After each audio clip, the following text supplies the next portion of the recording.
आपल्या हक्काचं रोखठोक भूमिका मांडणारं आपलं न्यूज चॅनल नांदणी सुपरफास्ट न्यूज.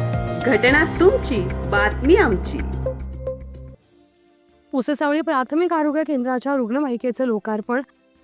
पुसेसावळी हे खटाव तालुक्यातील मध्यवर्ती ठिकाण असून येथे आसपासच्या गावखेड्यातून प्राथमिक आरोग्य केंद्रामध्ये अनेक रुग्ण उपचारासाठी येतात, परंतु गंभीर रुग्णांना बाहेरगावी उपचारासाठी नेण्यासाठी रुग्णवाहिका उपलब्ध नव्हती. याची गरज ओळखून माननीय जिल्हाधिकारी तसेच जिल्हा आरोग्य अधिकारी व मुख्य कार्यकारी अधिकारी जिल्हा परिषद सातारा यांच्याकडे भाजपा सातारा जिल्हाध्यक्ष धैर्यशील कदम, माजी जिल्हा परिषद सदस्या सुनीता कदम यांच्या मार्गदर्शनाखाली वर्धन ॲग्रो कारखान्याचे कार्यकारी संचालक, पुसेसावळी जिल्हा परिषद गटाचे युवा नेतृत्व माननीय विक्रम बाबा कदम यांनी सातत्यानं अथक प्रयत्न केलेल्या पाठपुराव्यामुळे प्राथमिक आरोग्य केंद्र पुसेसावळीसाठी मंजूर झालेल्या रुग्णवाहिकेचा लोकार्पण सोहळा कराड उत्तरचे आमदार मनोज खोरपडे, भाजपा जिल्हाध्यक्ष धैर्यशील कदम, पुसेसावळी जिल्हा परिषद गटाचे युवा नेतृत्व विक्रम बाबा कदम व सरपंच सुनीता माळी यांच्या हस्ते करण्यात आला.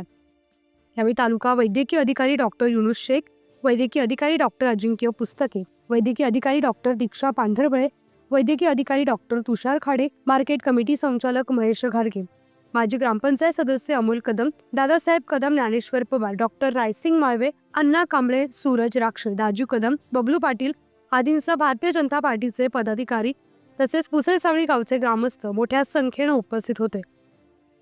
आमदार मनोज खोरपडे म्हणाले, भारतीय जनता पक्षाच्या माध्यमातून सर्वसामान्य जनतेसाठी जे काही करता येईल ते करण्यात येईल. सत्ता सर्वसामान्य जनतेच्या सोयीसाठी असते हे आम्ही दाखवून देऊ. भविष्यात कराड उत्तर मधील जनतेला चांगल्या आरोग्य सुविधा उपलब्ध करून देणारे धैर्यशील कदम म्हणाले, पुसेसावळी परिसरातील रुग्णांना चांगल्या आरोग्य सुविधा मिळवून देण्यासाठी आम्ही कायम प्रयत्नशील आहोत. या रुग्णवाहिकेमुळे गंभीर रुग्णांना तातडीच्या उपचारासाठी कराड, सातारा येथील उपजिल्हा रुग्णालय तसेच जिल्हा रुग्णालयात नेणं सोयीचं होणार आहे.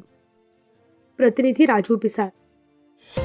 आपल्या हक्काचं रोखठोक भूमिका मांडणारं आपलं न्यूज चॅनल नांदणी सुपरफास्ट न्यूज. घटना तुमची, बातमी आमची.